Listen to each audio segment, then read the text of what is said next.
They started here on James Street North and got on a bus to Detroit. It was the third Rust Belt tour this Hamilton entrepreneur has organized, with Buffalo and Pittsburgh already scratched off his list.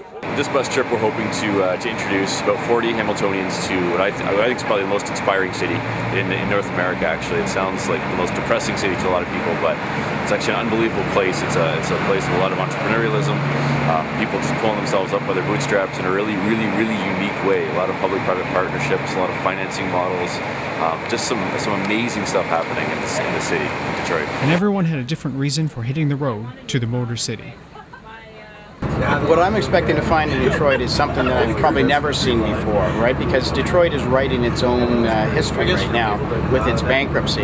So I'm expecting to see some really bad, but I'm also expecting to see some inspiration, some hope. What I expect to see is kind of a juxtaposition of super rich and incredible poverty, and the juxtaposition, and kind of I'm interested to see the difference if there's resentment on any side or where there's synergy on both sides. I hope to find stories of adversity, of triumph in the face of adversity, and hopefully we can take that and learn from it and import some of that back to our city. Really interested to see the urban farming that's taking place, and people who are working for the renewal and improvement of their city, even though it's gone through such difficulty. And once in Detroit, it doesn't take long to see that difficulty. Empty, derelict commercial strips are a sign of the city's massive population decline. Detroit had nearly 2 million people in the 1950s. Now it has about 700,000. All that emptiness can be hard on the eyes. There's rows of houses like this that we've driven through. The neighborhood this is apparently the second most dangerous zip code in the States. It looks more empty than anything else. It doesn't seem threatening because nobody's here.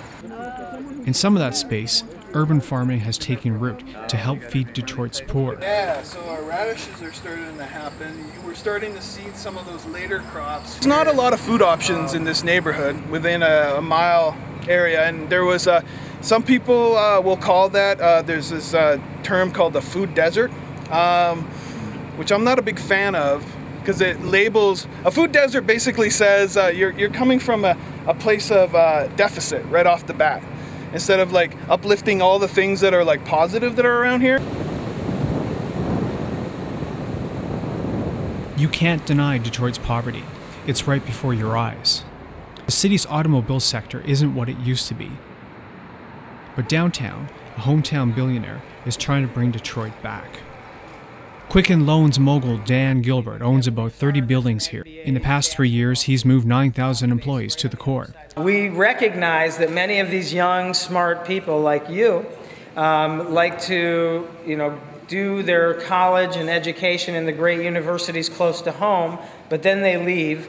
In our case, they leave to go to Chicago, New York, Boston, D.C., places that they think there's more opportunity and that they have more stuff to do. So in our mind, we want to create that environment here in Detroit because we want those people. We decided we're going to move our entire team downtown.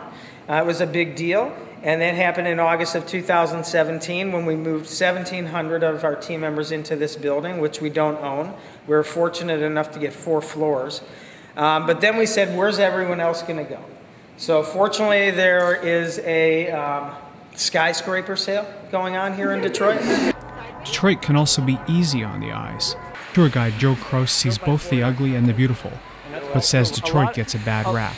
There's truth in information about the negative things about the city of Detroit, but also people choose to live here, and life is lived among the living, right? So you come to a wonderful place like Rivard Plaza and spend an afternoon here and go to the DIA and see an concert at Orchestra Hall and shop at La Colmena Market. This is not a bad place to live.